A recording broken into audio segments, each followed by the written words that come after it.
Welcome, everybody, to the Eternal Technologies podcast. We got another very exciting guest on the show here today, Jay Lambke, President of Government Acquisitions. Welcome aboard. Thrilled to have you on. Thrilled to be here. I'm glad to know that I'm an exciting guest. You're a lot of fun, Jay. I always love talking with you. And when we were talking last time, I was like, Jay, you got to come on this podcast. We're going to have so many things to talk about because I think you're really in a unique space, right? You're doing government work. You're on the cutting edge of this AI stuff, and you've got just general cool thoughts to talk about too. So excited. And as I tell other people, my friends are tired of just hearing John and I speak to each other the whole time. So we needed to bring in some talent and there's plenty of interesting stuff between y'all, no doubt. Oh yeah, but no, we love hearing from some of our people we partner with and work with in the industry, and you're on the front lines like we are. So Jay, I would love to just tee it up for the people who don't know you. What's your origin story? How'd you get started? What are you doing today? And where do you see things going? Yeah, I could go on my origin for a long time, so stop me if I go too deep. But I grew up in South Louisiana. I grew up on the rivers and lakes and bayous in South Louisiana, and I always tell people, including my kids, I've told my kids, I don't think I gave you near the childhood my parents gave me, right? My family didn't have a lot of money, but I had the best childhood anybody could ever have growing up where I did. And also, I benefited from parents who had me involved in their small business. Which is a whole story there. I'm happy to talk about. They went bankrupt my senior year of high school, but I was very involved in that. But they were also what is now called free range parents, right? Like they let us just go do whatever we did because we did it responsibly. So growing up, the Louisiana license plate and the tagline is Sportsman's Paradise, and so you have amazing stuff to do from a sportsman's standpoint on the water. You also have a really interesting culture, right? So if you think about New Orleans, so I grew up just outside of New Orleans, and New Orleans is the only city that's famous for an indigenous food, right? San Francisco, New York, Chicago all have great food. Austin, another one, has great food. But not an indigenous food, right? And so the culture of South Louisiana is really built around outdoors and people and socializing and food, right? And so when I was a kid, we mowed yards and did what we did to save money, or I worked for my parents and cleaned boats and did things like that. To save money for not a bicycle, but a flatboat, right? So a John boat, a lot of people call them an aluminum flatboat, and a motor, and we would all pitch in and go in and buy, and then we would leave literally when I was 12, 13, 14, 15 years old. We would leave on Friday and come back on Sunday on the boat. Obviously no cell phones back then. No, we had our fishing poles and our guns, and we went and we were self-sustaining as kids. And so it was a lot of fun. I learned a ton, and I was able to hang out with some really interesting people. So that's kind of, how I grew up. And I think part of my growing up, or not, I know a big part of my growing up, caused me to be really curious, right? Because we explored kind of, if you want to call it for a living, our thing to do as kids was we explored and we built things. And I'm sorry to say now, as an adult, we used to steal lumber from the homes being built in the back of our neighborhood, and we used that to build a fort back in, a whole house basically in the trees. And so that kind of curiosity and exploration, I think, has kind of led me all through my life. I will tell you, I had two working parents. Neither of my parents graduated college. My father attended college, didn't graduate. My mother got pregnant with my sister when she was 16. had her when she was 17, and especially back in the 50s and 60s, you didn't, it was a terrible thing, and so she didn't go back to work, and she didn't go back to school, and so my parents weren't particularly interested in school, and therefore didn't push school on us. And so I literally, as a child, never had my parents ask me about my homework or, those types of things. The only involvement they really had in my school was either my sports or when the teachers called and said, Jay's off the rails doing bad things in my class. And so because I didn't have like this focus on education, I only went to college initially for sports. I didn't want to be in college. I wasn't interested in college. I didn't see the value. And so I didn't finish, right? And in hindsight, for me, that really probably worked well because I just wanted to get about the business of being in business, right? So my parents were entrepreneurs. I wanted to go get into the professional world. And so, I did that, right? And I did it at a young age. But one of the things later in my life, and again, I could talk about it forever, is that when I got into the technology business and I started managing people and running teams, and growing through the leadership part of my career, I became like voraciously curious about reading and filling in what I considered all the gaps that I missed in college, right? And so I literally spent and still do spend an inordinate amount of time studying and reading up on specific topics. And so that lack of formal education actually drove me to go fill in that education with, I think, the things that or to fill in that knowledge, those knowledge gaps with the things that I felt like I needed at the time. And so, it's that still to this day, I feel like, I love learning. And I focus my efforts. My wife is a big reader of fiction. She loves fiction. I will never read, and I don't think I maybe read one fiction book, right? I read nonfiction. I read books on business and leadership and philosophy and, humanity and people, because when you run a business, as you well know, businesses are collections of people. And so it's everything about how do you lead people? How do you get a group of people focused on something that's bigger than they are, right? And what is their specific role, and how do you build that team? So that's really where I've tried to focus my learning through the years. And so, my kids, by the way, I made my kids finish college. And they always would say, well, you didn't finish college and you're doing fine. I'm like, it's a different time now. Did you ask them about their homework and their grades? Were you on them hard? I did not as much as I should have, but here's, you have a team, right? I'm now divorced from their mother. But one thing she was amazing at was she came from a long line of teachers. And she was very involved with our kids' school. And so kind of in a roles and responsibility, I always knew that she had that part of the game down.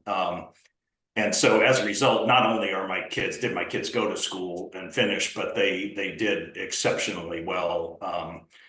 They're much more studious than I was, obviously, but they had the focus on that, right? Which I just didn't have. You're a product of your upbringing, and mine didn't have me focus on it, and I wanted to make sure that my kids had that. Well, I mean, that's fascinating. Yeah, go ahead, Ethan. Go ahead. Yeah, I wrote it down. This is amazing. So your parents were entrepreneurs, and you said something earlier. I want you, if you don't mind expanding upon it. You said you were 18 and you witnessed your parents go through a bankruptcy as entrepreneurs.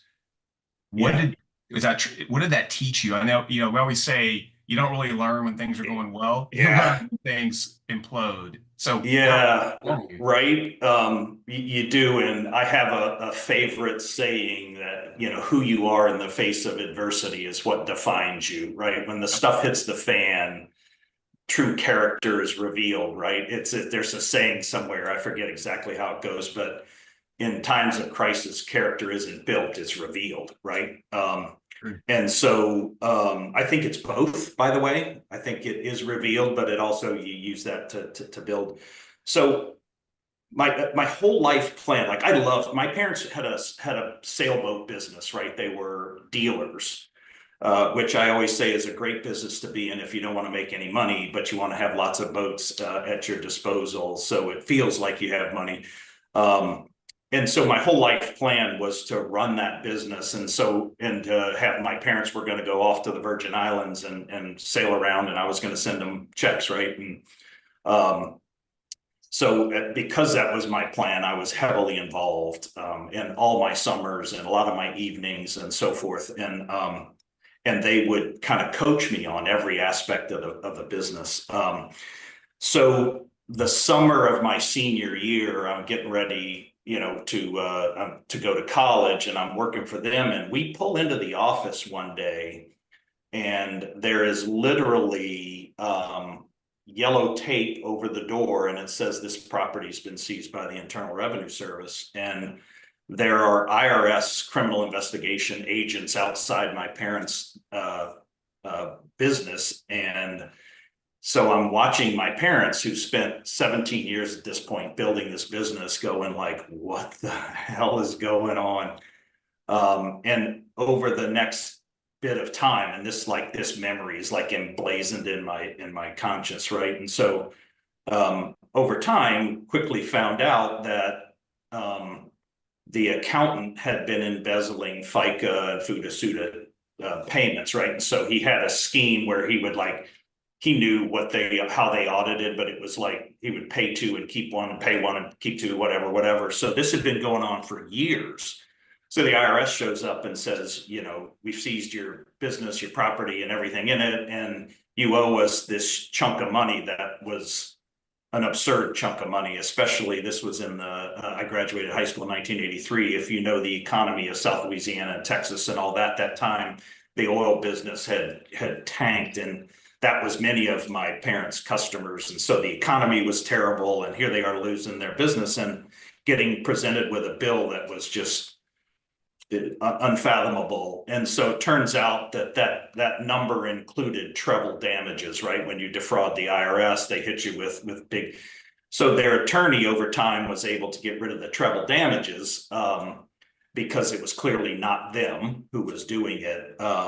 And that became clear. But nevertheless, they still had to pay the huge sum back. And so, I watched my parents lose 17 years. The long story short is, once they paid it back, they had no money to run the business anymore. And they had friends coming up to them. I was at dinner one time with my parents, and a man walked over and handed my father a $50,000 check. And this is in 1983, right? And he said, or handed my parents a check and said, I know what you're going through. I believe in you guys. I just want to help. And I remember watching my parents just, in tears, right? From the generosity, but also the pride, right? Of that you've lost your business and you're now getting handouts from friends and things. And so that was a really difficult time. So bottom line for me is my life plan, so my mother and I started over in the business, kind of tried to bootstrap one, but eventually I had to go to college and do my thing. I will tell you though that my parents were not super fiscally disciplined, right? They did a good business, but they didn't really plan for storms on the horizon kind of thing. And even though all of the venturing in boating, you would think, would have taught them to prepare for anything, I think fiscally in their business, they obviously didn't. And so it bankrupted them. And I said to myself at some point in that time frame, I can never let that happen to me like that. if I go down, it won't be that way, right? I may get hit by something I don't see, but it won't be because I didn't prepare financially for a disaster. So anyway, so I think it changed me. It also, or not, I absolutely know it changed me. It also drove me, in many ways to go build something for myself, right? And so, so that's kind of the story there. Yeah. So thanks for asking, Ethan. I definitely learned a ton. I imagine. That's Yeah. amazing, Jay. I mean, you're such a articulate and excellent business leader, and just to hear that origin story, it's really amazing, right? Because I think that, I like we were talking about before, it's so great to be able to give back and mentor younger people. And Yeah. that story, like just looking at you and the success that you have, even me looking at you as somebody who has been around a little bit more than an 18-year-old, like you don't come across at all as having that experience. And I think that it's fundamental to, like you said, who you are and how you become the person that you are. And so I just thank you for sharing that, because I think people need to hear that, it's not all sunshine and rainbows. And sometimes it's those hard things that, like you said, it defines our character and who we are and who we become. Yeah, no, thanks for that. And, it's funny, I was talking to my middle son not too long ago. He has his own business and, he's bootstrapping it, and one day, I've always told them, hey, lean into me. Like, I've not only experienced a lot, I've messed up a lot along the way, right? But that's a concept that I don't think when you're younger you fully appreciate. And so now that he has his business, he and I were having this conversation, and I was relating what he's going through to some failures that I've had in the past. And he said, Dad, I had no idea you had these failures. Like, as your kids, we've only seen like this guy who seems like everything works for him. I'm like, oh, dude, couldn't be farther from the truth. I'm glad that I could put that perception out there, but I guess, but geez, no, and so it's funny now, there was a shift in the dynamic of our relationship. And now he calls me a lot for business advice on his challenges. And so it's interesting. So you start going to college for the sports thing. That doesn't last. You do a bunch of reading and education on your own, which I think is probably a lot better than college, Yeah. Especially nowadays. Yeah, we could talk about that if you want. Yeah. Yeah, I mean let's get to that, because at some point I definitely would love to have that conversation, because I do have opinions on college. But anyway, I think you were going somewhere with that. Yeah. So what happened next? How did you go from college to what you're doing?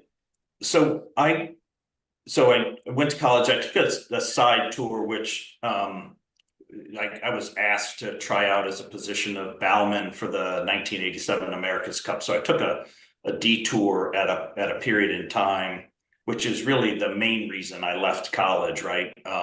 Was the opportunity to go do that, which didn't ultimately work out. But when I came back, I moved to San Diego, California. I'll never forget, I had $734 in my pocket. That was everything I owned. And I had 2 suitcases, that was literally everything I owned. And I went out there and I said, look, I do know how to sell boats, right? Like, I grew up in the boat business. I know how to sell boats. So, and when I was in college, by the way, I sold cars, right? Because most of the friends I was in college with had wealthy families, and they were living the college dream. I was grinding it out, right? Like, I'm working, I'm going to school, I'm going to sell cars. And then when I started professionally, I had two jobs, and I'll talk about that. So I got out and I got into commercial real estate.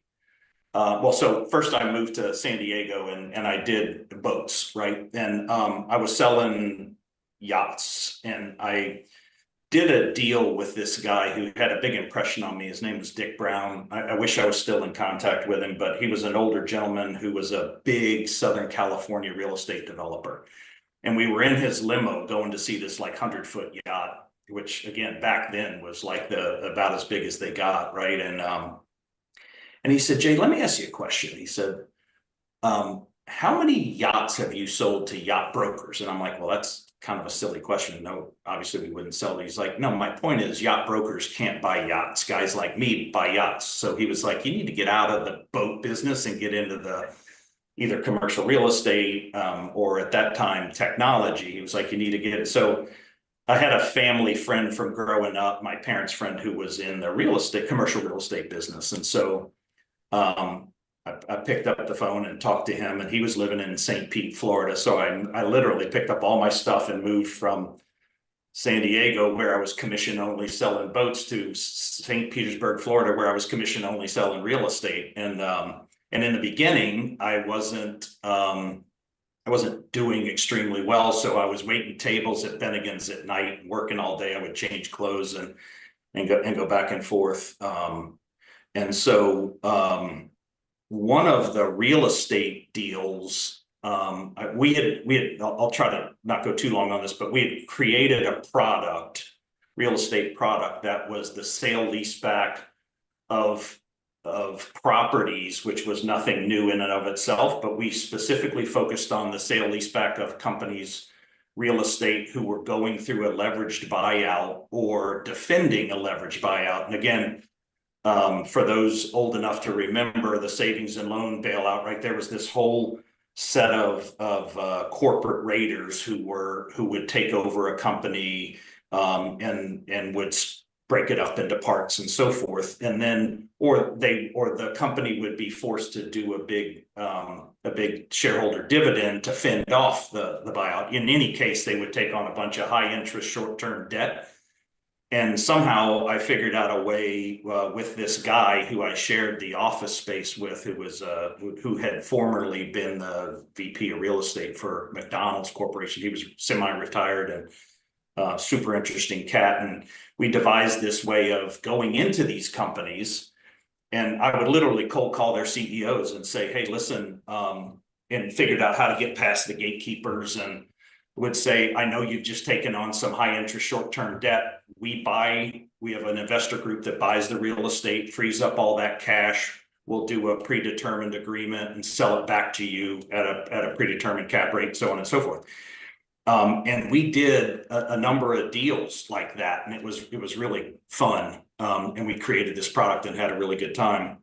And one of the companies that I had called to try to do a deal with was a company called Tech Data Corporation, which is now TD SYNNEX, is the largest distributor in the world now, technology distributor. And so I had no idea what they did, right? And I called on the company, and the CEO said, we don't need the money. We have lots of capital, but you should come work for us. And I'm like, I don't even know what you do. And so I didn't end up going to work for them then, but when the savings and loan bailout happened, they restructured the way that the banks would lend money on those types of deals. So I called Tech Data and I called him and said, hey, maybe I'll take you up on that. And so I went in, did an interview, still had no idea what they did. But that was how I got into the technology business. And I went home to my wife, who I had met in St. Pete. We had gotten married not too long before that. And I said, listen, this company's offering me a job. It has a base salary of $18,000, and I'm going to take it. And she was like, why? How are you going to, like, I'm like, well, you have a decent job, right? Like I think I can make a lot of money here, and I love this technology thing. And so I took that job. They quickly moved me to Washington, D.C. to start a government division, right? And so the senior VP of sales was a guy named Fred Snow, and Fred came to me and said, hey, listen, I want you to move to D.C. and start a government division or a government sales organization for us. And he said, I think you're the right guy to do it. And so I did, and I went and I moved to DC. I didn't know a soul, didn't know the government side of the business. And so it was really fun, because that was the first time, other than, in real estate, you're building your own business, right? In yacht brokering, you're building your own business, so to speak. But this was the first time in a big company with resources, I got to literally build my own organization. And so at that time, Tech Data was the third largest distributor. There was Ingram Micro, a company called Maricel, and who's no longer around, and then Tech Data. And we were third in almost every market. But the business we built in the government space in a very short period of time was the only market space we actually dominated the competitors. And so over time, so that business became very successful and was doing well and got me some obviously visibility in the industry. And then I eventually got hired by their biggest competitor, Ingram Micro, and Ingram moved me out to California to fix their government business. And so I moved out there, inherited a team of some really sharp people who needed direction and focus. And so in 3 years, we took that business. These numbers will blow your mind, but that's the way the industry was back then. But we took that business from about 300 million to 2.9 billion in 3 years, and just had a blast and ended up building a great team. And so in doing so, I kind of inherited or built a skill set of starting businesses inside of a big company, right? So I did it at Tech Data. I fixed it at Ingram. And so I was kind of a dust bunny, right? I kept collecting business things inside the company. Well, go fix this, go fix that. And so, and by the way, I benefited from outstanding leadership at Tech Data. I benefited from outstanding leadership at Ingram Micro. Our CEO at Ingram Micro at the time I still keep in touch with him. He has made a huge impact on my life and career. His name was Jerry Stead, and I just loved the way he ran the business. And I learned a lot by example, from seeing how he ran the business. And so I would get headhunter calls, on occasion, and for the most part weren't interesting. I got a call from a recruiter one day that said, "Hey, here's an opportunity at a company called Gateway Computer," right? And they have a broken government piece of their business. They'd like to talk to you about coming in and fixing it. And so it was there in Southern California. Things really stacked up for me on that. And so I left Ingram kind of with a heavy heart, because I really enjoyed the company and what we were doing and what we had built. I felt like the good news was I felt like we were kind of leaving it in good hands. And so I went to Gateway, and I was charged with fixing their federal business, which promptly we got that positioned around really fast. And then I brought a small team with me, and then they asked me to pick up state, local, and education. And so I picked that up. And this kind of goes back to like this sticky bear, like you go through and they just keep asking you to do more things. Well, if you fix that, go fix this, right? And so by the time I left, I had the business, I had a little more than half the company's revenue, which was the markets of federal, state, local, education, corporate, so mid-enterprise, large enterprise. I also had channels, so the reseller channel, and then I also had alternate channels, which was home shopping and QVC, which was kind of a cool piece of the business. So I had all the professional side of the business except SMB, which a buddy of mine had, and then there was the consumer side. And then I had a sense, I don't know if this is helpful to hear at all, but I had a sense that, so I wanted to be a CEO or COO of a large company back then, right? That was my thing, because I would see my dad, when sidebar, my dad, when I became a vice president at Ingram Micro VPGM, I was 29. I think I was their youngest VPGM ever. And my dad said, you know, I'm so impressed with what you're doing and this, this, and this. I said, Dad, if you knew my peer group, you wouldn't be that impressed. Like, I hate to say it, but some of these guys I work with, that when I saw them from a distance, like I was like, oh my God, when you get to working shoulder to shoulder, you're like, does this person know what they're doing? And so I don't know, I just got to it. It was interesting to see how people actually operate when you get closer to it, right? And so I said to myself back then a lot, I think that if I get to the CEO, the number one or number two role, like I can make a huge difference. And the closer, and so I was trying to get closer and closer. I will tell you from my own personal experience, the closer I got, the more I didn't want that job, the more I realized that a couple of things. One of my other favorite sayings is big companies don't love you back. You'll put your heart and soul and you'll pour hundreds of thousands of hours and you'll travel and you're long hours away from your family and you're grinding it out, and you miss one quarter and you know everything you've ever done is out the window, right? And so big companies really don't have the capacity to love you back, and you build a team of people which you may love them and they may love you. You may have tons of respect and for the work they do and the team you've built and all that, but all that could be out the window in an afternoon if you have a bad quarter. And so the closer I got to the job, I really I'm like, I don't want to do that. I don't want that job. And by the way, I have many friends who have those jobs. Your father is one of them who's been in a job similar to that. Those jobs and bigger, and I had deep admiration for what they can do. Certain people are cut out for that more so than kind of I was. I think I'm too entrepreneurial. I have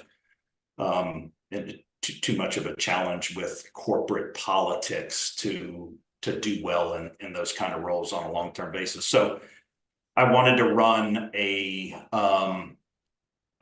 I resigned from Gateway. I signed an agreement that I wouldn't take all my people with me, all my leadership team with me. I looked for a job running a mid-size, like I wanted to run a $300 to $500 million business where I could run it. Be the president or the CEO. And so I found that in a wholly owned subsidiary of PC Connection called Gov Connection. So I went to take over Gov Connection, and in a very similar situation, it was, they had lost their GSA schedule, had lost a bunch of money, taken out the CEO, they had to get rid of him. And so I was brought in as a fixer. And so I did that. And then from there, I ended up coming here. A buddy of mine had founded this company and had always asked me to come work for him. And I said, you know, no, I'm not gonna do that. And kind of love you too much to come work for you. Like, I know how you are, and I'm not sure we'd be great together. So long story short, I did end up coming, sold the company in 2013. Sold the company, and so I've been running this company ever since, and it's been a great experience. We've had a really fun ride in the last 12 years, so it's been great. So does that give you a little bit of a background? I hope I didn't meander too much. No, right? and I have some more questions now. Asleep at this point. And I have some more questions now. Asleep at this point. So first question, and I want to hear more about the current company you're in and kind of tell us a little bit about Genesis. But you mentioned you've had the pleasure of working under some great mentors and leaders, and building. So to share some wisdom in the spirit of giving to people that listen to this, building high performing teams in your experience, what are some of the, you said you've done it multiple times, like what's the art and science to that? Is there, when you build a high performing team, what do you look for? Well, I think, so great question. I think the art comes first, the science comes later, right? So the art of it is, and I cannot stress enough for young people and young leaders. Yes, a business is about the numbers. It's about the business you're in. It's about the math. It's about the customers and the mission, and it's all those things. But if you can't lead people, you're done, right? Businesses are a collection of human beings aligned behind a specific purpose, right? So the art of it is, to me, is being able to say, paint a very clear picture of the mission.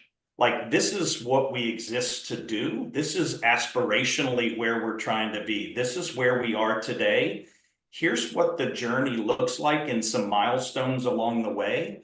And then try to A, enroll people in that cause, and then B, help them understand what's your specific role and the value that your specific role adds to that mission. And then communicate effectively along the way. Here's how we're doing. We're doing great. We're doing this. So-and-so, this work's happening here is great, whatever. Hey, we're off track right now, guys. We're going to have to get this thing, we've got to get this thing back on track, kind of thing. And so I think that leadership and culture building, right? I've read so many business books. I could think of, I could go on forever on those, but one of the really interesting books I read was called Simplify. I forget who wrote it. It's how the U.S. Marine Corps builds their leadership culture. So it's about how they break people down and set the stage for a new culture, and then come back in, and then how they instill that culture. And as you know, whether you agree or disagree with the mission of the Marines, they have one of the most powerful cultures on earth, right?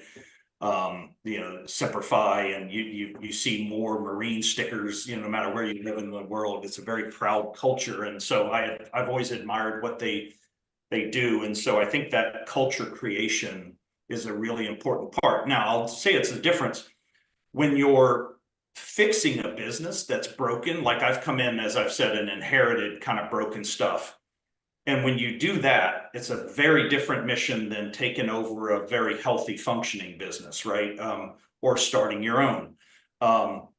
When you come into a business that's broken, I work very hard to get to the technical aspects of the business, right?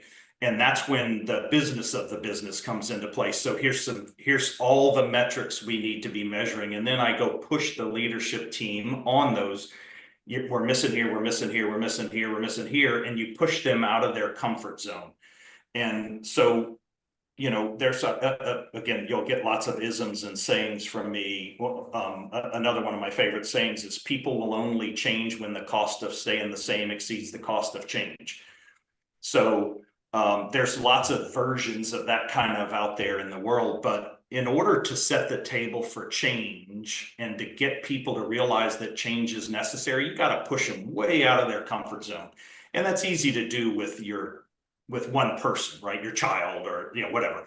Doing that with a team of 100 or 200 or 2,000 people is very challenging to do. And so but I like to say, if you can measure and maintain and outrun them and push them out of their comfort zone and let them understand that they're not running the business as effectively as they could, then you get them uncomfortable. And that, I say, is like a gas leak, right? As long as no one lights a match, everything will be okay, because you don't want an entire leadership team of a business so uncomfortable they're going, I'm out of here, right? Yeah. But then if you can sense when that is, and then come back immediately behind it and say, okay, now that you're uncomfortable, again, going back to the Marine Corps, right? Now that you realize there's a lot of room for improvement and we may not be doing the things, now here's what we can do. And then you embrace them into the new mission, and you push them and so forth. And so that is a combination of art and science. And I think when you're fixing a business, that is so important to do, right? To come in, measure, push out, and then build the culture and the team from there. When I came to this company, it wasn't broken, right? It was but it had a lot of room for improvement. So it was a different mission, right? It wasn't so much pushing everybody out of their comfort zone. It was just building a team of people who were closely aligned behind a mission. And so anyway, that makes sense. Yeah, it does. It makes a ton of sense. So you're saying, there's the balance of art and science as it relates to that comfort zone and where you fall in that. How do you find that balance? Like, what was the thing that you looked for between the fear, the pressure, the encouragement, the safety, and anything in between to say, I've gone far enough. Now I need to pull in the other aspects of it. Yeah. So this is where, so it gets super, it's very challenging. Number one, it requires a huge commitment of investing in your existing people. So in order to do that, you've got to get really close to the people so that you can understand and open a safe dialogue and sense when they are at their place, right? And not everybody's going to get there at the same time. So you gotta pay close attention to each one. And one of the challenges, especially if you come into a business that's broken, you might have to part ways with some of those people. But you got to get close to them to understand who they are and what their capabilities are and where they are and their ability to kind of make that journey. And so it's an interesting balance and sometimes a tough emotional one, because you do get close to people that sometimes you just say, hey, listen, I love you, and you're going to be super successful, like a quarterback, like Baker Mayfield. I was a fan of Baker Mayfield's when he was in college football, and he's found himself on a team where he's flourishing, right? He's having an incredible season. So go find a team. Like, this is not the place for you, but let's help you get to a team that you can be super successful on. So then I think you have to, if you do remove people out of the business, you have to remove them respectfully. That creates a much safer environment for the people who were there. And so again, it's art. It's about getting close to the people and understanding how they're doing in that journey. And that's through questioning, like literally, how are you doing? Okay, I'm trying to help you understand that this can be done differently and so on and so forth. How are you feeling? How are we doing? So on and so forth. And then I think that constant communication, which is got to be over-indexed at that time, right? When you're going through a period like that. When you're in stable times, it's quite different, obviously. Does that answer the questions? Yeah. Okay. Okay. Yeah. So here's the next one. So there's this thing called AI. I think everyone's been talking about it, and it's interesting. I want to get your perspective. I'm not going to lead the witness on this one, but as a person who's been in the industry for a long time, and I have gray hairs as well, I've been in the industry a long time. Give me your perspective on artificial intelligence and what it's doing to the impacts you see near term and I guess longer term. Yeah. So a couple things. I don't want to be cliched, and you hear it now. When I started investing in the current iteration of AI 6 years ago, it wasn't sexy and it wasn't defined right now. And I don't want to say I'm only saying the current iteration of AI, because AI has obviously been around for a long time. Correct. But the realization of AI, we started to see 6 years ago and started to invest heavy. And so I said a lot of times back then, and so did my good friend who runs NVIDIA's public sector business, and like, this is the largest technological transformation in our lifetime by a factor that you can't even comprehend yet. And still, I would say, and I'm stealing this phrase from him, his name's Anthony Robbins, and I'm stealing this phrase from him, is if this were a feature-length film, we're still in the opening credits. The more time goes on and you see what's happening with generative AI now, and how people now understand through OpenAI and ChatGPT, people are starting to see, it's like, now you're really starting to see how big of a transformation. So I don't mean to be cliched by just saying that, because now it's so talked about, but So I think I'll talk about it government wise, and then outside of that. So we have been helping, among others, push the federal government to understand AI. And so we used to literally call it 5 years ago, 6 years ago, we called it AI 101, AI for Dummies. And we did a lot of conversations with leadership in our customers saying, this is what it is, and these are the potential impacts to your business and the mission that you're in, right? And if you're in the federal government, you know, every agency's mission is different. Even if you just look at DHS, right? DHS is an entity, a department, but underneath that's 26 components that each have a very different mission.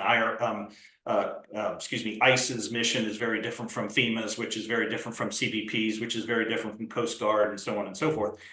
And so we would go to them and say, here's how AI can impact your specific mission. And so we've been doing that for a long time and investing heavy with NVIDIA. I will tell you that I think the potential for impact to the federal government is staggering. I'm frustrated and disappointed as an American that our federal government isn't farther along in the journey. I continue to hear rhetoric about changing that. I think our adversaries, or some of them, are running very, very rapidly down this path. And if we don't start running as a federal government in the defense industrial base, if we don't help them, push them, and them themselves get running faster, we're going to find ourselves, you know, throughout time, whoever controls the technology controls the world. And I personally believe, you know, people criticize the US all you want. We're still the greatest experiment there is. And I'd much rather have the good guys in charge of AI than the bad guys. And there's a lot of bad guys who are trying to figure this stuff out. And so just for what that's worth, I wish the government would run faster, and we'll keep yelling from the mountaintops. So where I do see AI impacting today is the defense industrial base, right? So especially when you think of the Lockheed Martins and the Raytheons and the General Dynamics and the Booz Allens and Deloitte's, the contractors and the consultants, I think are starting to push very, very hard. Now publicly available MITRE, as an example, which is a think tank, if you will, for the government, and has a big voice in where the government goes. We just finished helping them deliver the first round of their AI sandbox. It's going to ultimately be much larger, but they're building a sandbox for the customer to come play in. Like, all right, we've got the infrastructure, bring your workloads here in a secure environment, and work on what the art of the possible is, and how to train the models and so forth. And so I see those folks doing well. That we see the Lockheeds, the Raytheons, those folks investing in AI technologies that are embedded in their platforms, right? So their drone platforms, their other platforms. So we see a lot of that. Where I think the federal customer is still way behind is in where large language models or small language models, right? But trained by large ones, can really impact the mission. And I think if we look at this kind of next phase, I heard Jensen Huang on CNBC the other day, and he was saying the next big phase in commercial is robotics, right? In the factories and systems, designing systems, which I think is incredibly powerful. But I think in the Fed space, the small language applications that have a very specific use case, which you guys do extremely well, that take data out of all the systems of record, right? Whether that's the ERP system, Salesforce, whatever, SAP, Oracle, Salesforce, all those, ServiceNow and take that data and provide really clear, actionable, meaningful insights to the customer on that specific data, not data out there in the world, but data specific to that agency, that mission. I think that is, in the near term, by far the most powerful impact that AI will have on the delivery, on the government's ability to deliver their mission in an effective fashion. And I think what we see is, and we're engaged in lots and lots of conversations, I think they're obviously very cautious about, and if I'm a retailer, I'm not as concerned. I don't have citizen data in my systems that I got to make sure I protect. So they're proceeding with caution, and I understand that.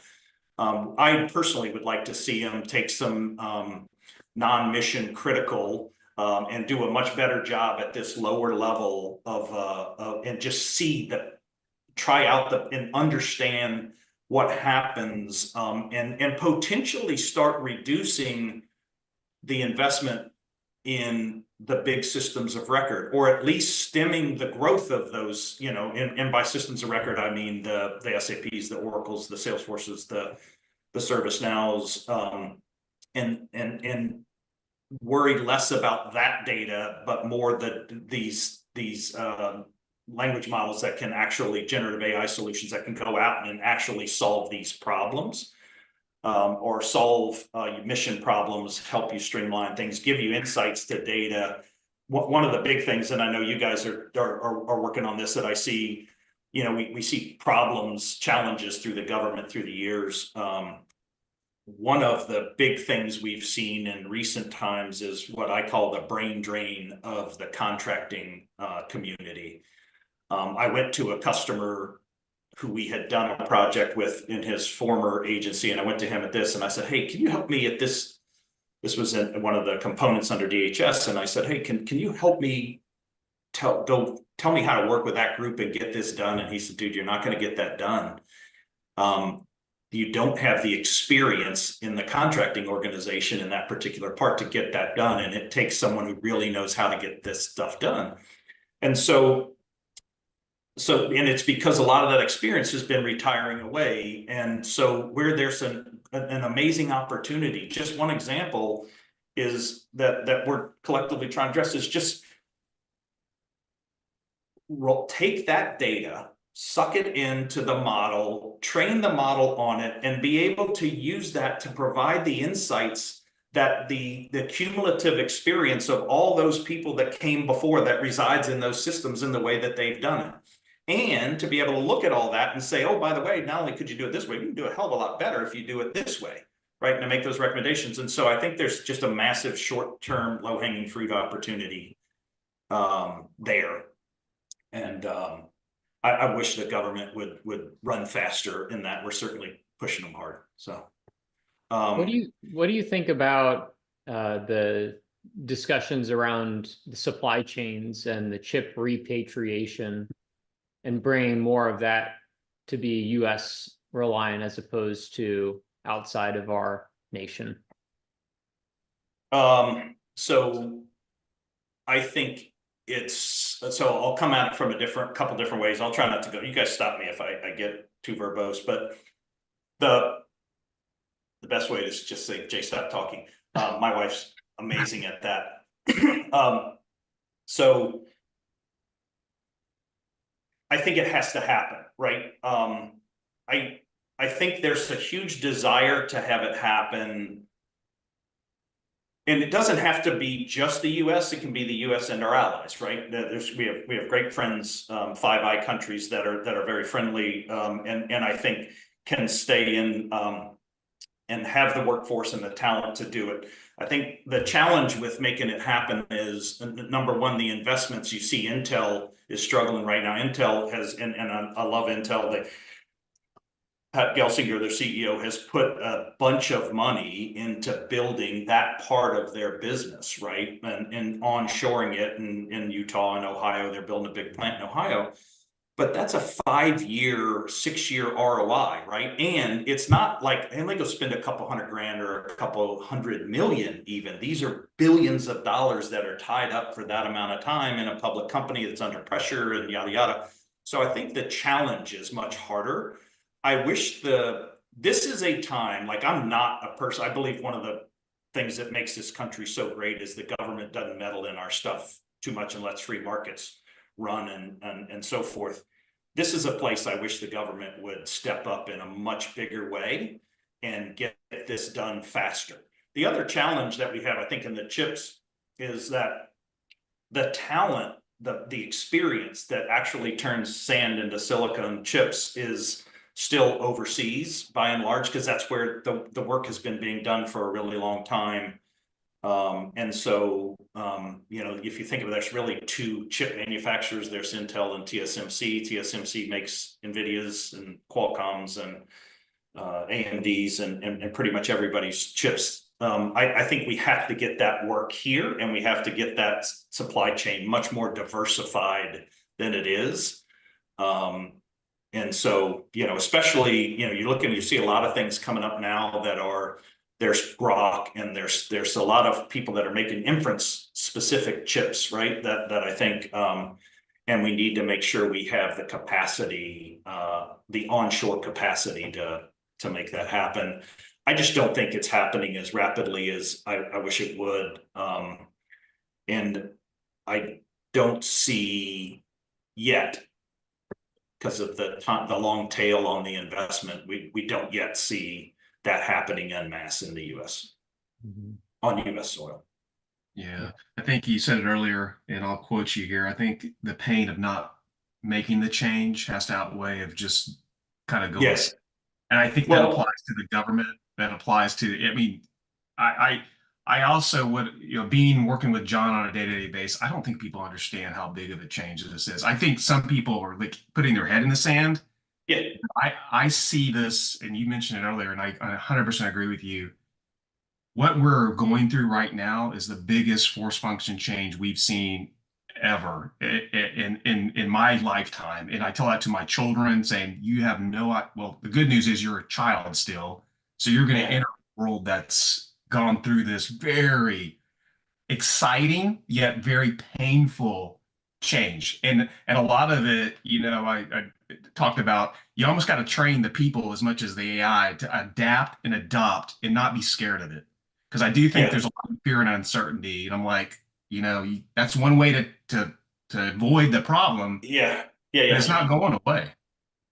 Yeah.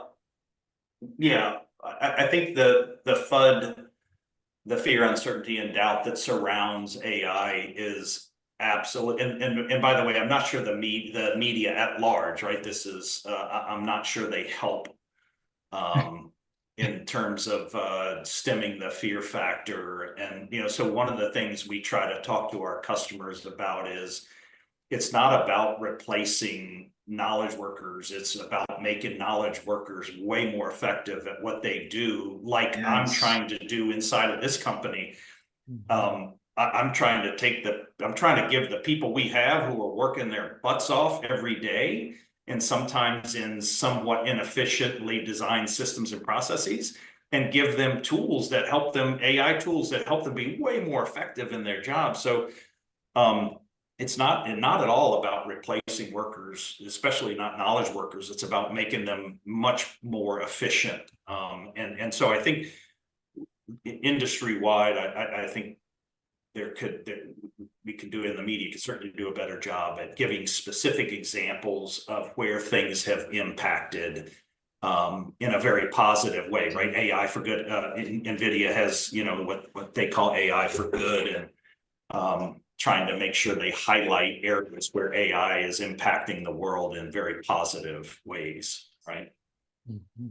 Yeah, kind of along those lines, I saw an article on X the other day where there was research being done that compared in the medical field a regular physician unaided versus one that was aided with AI, right, versus AI on its own. And the crazy thing that was the result of that is, I don't remember the exact numbers, but there was like it was like 50%-ish accuracy. Oh, you know what it was? It was 74% accuracy on a physician alone. It was 77% accuracy with a physician aided by AI. Yeah. But the kicker was it was 90-something% accurate if you just went to the AI on its own. And so I was seeing like this, the whole very heated discussion that you would expect on X, right, where, all these doctors were weighing in. And I was reading it, and I think, good doctors are phenomenal, right? I think there's a huge amount of value in the medical profession holistically. But 100%. The commentary that a lot of these doctors were giving about how, well, you don't have the human element of, a real doctor with the AI, and the AI could miss things. And I'm looking at this and I'm thinking, there's still just such a lack of understanding because this is all still so new.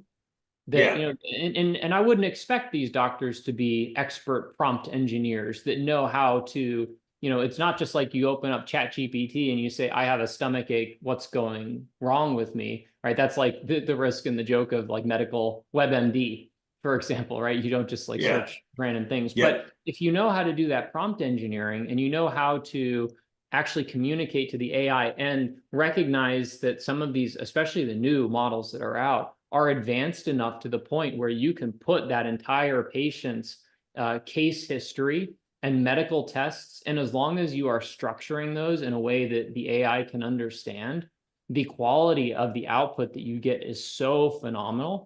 And I think that so much of this comes down to an education capability where, if we can teach these future generations how to, really leverage this stuff and communicate with it and make it that value add, and understand that, you have to fact check the AI, but chances are it's going to remember things better than the human is going to remember them, right? Our memory is imperfect. The AI's memory is much better. The only issues you get is the hallucination from conflicting sources of information. But as long as you're fact checking this stuff, like, it's pretty amazing. And added to that, so not only is our memory imperfect, our comprehension of massive complex systems and tie-ins and things like that is extremely limited, right? I don't care, Elon, put the smartest people in the world, we're still only capable of comprehending so much, whereas AI's real superpower is this ability to sort through massive amounts of data and pull these little threads that a human being can't possibly see, and see where there's an opportunity for improvement, or where there's a correlation that no doc, not the best doctor, could look across and say, ooh, I see this correlation here between this, and this. And so I think it's also that just mass comprehension that we are just not, unfortunately, capable of doing. Yeah, that's a really good point. And I saw another article maybe like 3 weeks ago. I don't remember the exact details of it, but they were talking about how they're now analyzing medical research papers using AI specifically to do that mass correlation. And apparently there was some really new, and I wish I remembered more of it, right? Imperfect memory is a perfect example of but it was some massive new discovery. Wait till you get older, it gets really imperfect. Oh no, Jay, I hope not. But it was pulling that the correlation out of these things that were totally disparate, or you would think, and they made some new really interesting discovery about how different bodily systems like interacted. And so it's going to be a fascinating accelerator that we see here. Yeah, indeed. Yeah, it's exciting. It's an exciting time. I'll tell you. I think, when I got into this industry, I wished I had gotten in like 5 years earlier, because I was like, God, I never wanted to be older, but I wish I had gotten into this business 5 years before. And now it's like, oh, I wish I was, coming out of school again. I wish I was 20-something years old right now in this business. It's just so much that's about to happen and coming. It's really cool. It's also going to have major impacts on education as well. Just sharing with both of you all. There's a school that was on the news recently. It's based in Austin and actually in Florida. it was in the news recently again about this fear and uncertainty. They were profiling it. It's a private school that's using artificial intelligence to lead the curriculum, but it's an experiential school where the kids can actually go out and do projects together as humans. And Yeah. they spend a brief 2 to 3 hours of just being taught by AI. That's the basics, the foundational, like math, science. It's interesting because I was telling my children who are kind of high school age, going to college, like, don't be scared of AI. And I have one or two. My oldest is like, he's open to it. My youngest is like, I don't trust it. It's the weirdest Yeah. thing as a young Yeah. child who's into video games. But I was saying, hey man, it's a tool. You've got to understand it's Yeah. not going to replace you. It's here to make you better. But Yeah. I want to ask you a question, and we always ask our guests, like for young children or young adults, what advice do you give them as they're going into school and entering the workforce? What's some words of wisdom you would give them? How much time we got? We got. I can ask ChatGPT to give a summary. Yeah. Yeah. So I'll try to put it in a succinct way. So I think that my biggest piece of advice would be curious, right? Like, we live in really interesting times, right? Be curious, go find out what it is that gets you going. And by the only way you know that is to try a bunch of things, right? You go do and try. And I said in the beginning that I think the best part of my childhood was that I got to be curious. We got to just go do. And so I think I think that's big. Challenge yourself.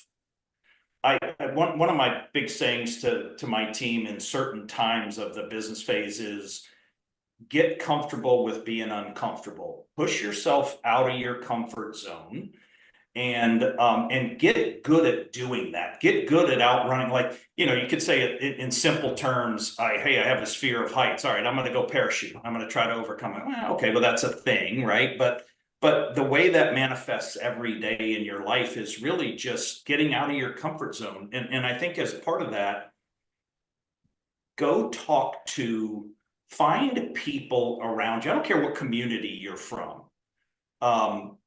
There are successful people somewhere in and around that community, and go talk to them. There's a guy I've seen, I think he's on Instagram. He's definitely on Instagram. I don't know what his name is, but he goes around and I don't know how much it's staged or whatever, but he interviews people coming like who are getting into a Lamborghini or something. And he's like, hey, how'd you make your money? Give me 5 minutes of your time, kind of thing. That concept is, I think, one of the things for me personally, and I tell my kids, it's like, that is one of my keys to success. If I were to be considered successful, one of the keys is that I'm curious and I go ask really smart people, like, hey, this is something young people need to understand. Enroll people in your success, right? Get people who are in their journey, who are at all stages. You don't have to go to the most successful person on the planet. Go to local successful people and all sorts of people and say, hey, I'm curious. Look, I have aspirations in my life. I want to be successful. How did you do it? Would you be willing to spend some time with me? When you go to a mature, successful person, the would you be willing is one of the most enrolling things you can do. Would you be willing to be a coach for me? Would you be willing to talk to me for 5 minutes? Would you be willing to, and at some point, and one of the things I've done a lot of in my career is, would you be willing to be a mentor for me? I mentor a number of people, fewer than I used to.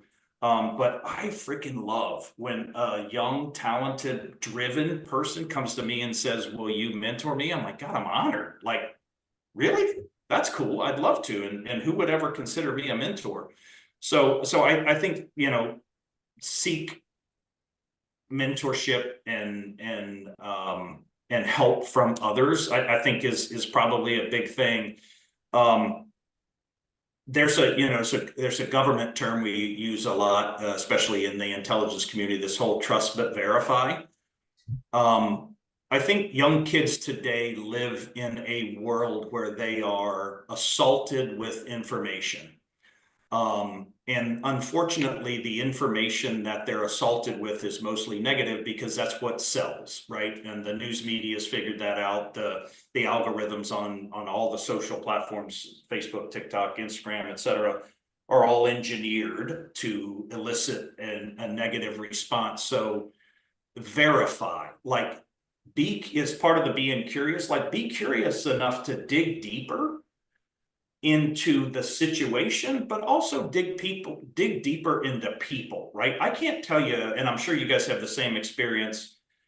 I can't tell you how many people I had a first impression of that was like, eh. And later you're like, oh, I fucking love this guy. I'm sorry for the language, but like, I love this person. Is so great, so interesting, so. And so it's like, if I had gone with my first impression, I would have missed out on the connection that I have with this human being and all that you potentially learn from them. So I think that's a big thing. You know, we talked about, John Byron just talked about college. I would say assess whether or not college is the right thing for you. Not because I didn't go, I wish I had, right? Because, and I think for my kids, who my oldest is 32 and my youngest is 28, I think for them, they probably needed college more. I think today, the value proposition of college, in my personal opinion, especially the real, you know, God, the cost, when you do the cost benefit analysis, when you're looking at my youngest son's college he went to Penn State, it was 60, I think it was 63,000 a year, right? Dude, like, where's the ROI on that? I don't, no disrespect to Penn State. It's an amazing university. He had an amazing time. They're all that way though. They're all like the cost of all of them going up as a it's parent. ridiculous. And so I would ask yourself and sit with your parents and say, or smart people around you and say, should I go to college? What am I up to? And what's the cost benefit of going there versus doing other things? Now, that doesn't mean take that same 4 years and go screw around in life and be an idiot and take it as a gap 4 years, but be purposeful about those 4 years and invest in yourself in ways that are very specific to what you're up to, and go try things, right? I would very much, I think trade schools are a big option for a lot of people. And I think, you know, the other thing is, like, I think you can put yourself in my youngest son has a friend who got a scholarship to Harvard. Amazing kid, great kid, not ready to be at Harvard, but he got a scholarship because of his socioeconomic status. I will tell you, a lot of people get put into those situations and they're not prepared to keep up. And then they end up coming out of it feeling much, much, much worse about them. They're not advancing. They're actually going backwards because they're in a situation where they're not prepared to keep up. Like putting me on an NFL team and saying, dude, you're athletic, go figure it out. It's like, well, okay, these guys are pretty special. Right? I can't keep, all I'm going to do is end up getting the crap beat out of me, and more importantly, feeling terrible about my own abilities. And I think that's a bad, so while I am big on getting yourself uncomfortable, don't put yourself in situations where you're set up to fail, period. So I think that's, you know, probably it. Curious, seek to understand life. You know, the world is a really interesting place full of really interesting people. Who have a lot of knowledge, and so go seek to understand. Jay, this was a blast. Thank you so much. I love the story. We're definitely going to have to do it again. There's so much more we could talk about, but yeah, no, thank you. Listen, I do want to say I love, you know, I love the work you are doing. And John Byron, I think you're building a phenomenal company, and I'm super and I'm a huge fan, right? In the sense, I tell everybody, like, you gotta see this guy, you gotta meet this guy, and understand what they're building, right? And so I think you guys are doing amazing work. I love to see it happen. I'm glad to be a part of it in some small way, and you know, it's cool. So congratulations on what you guys are up to, and I think in a very near future, you guys are gonna just blow the world, blow the doors off. So congratulations. Thank you, Jay. That means a lot. Jay. Yeah, yeah.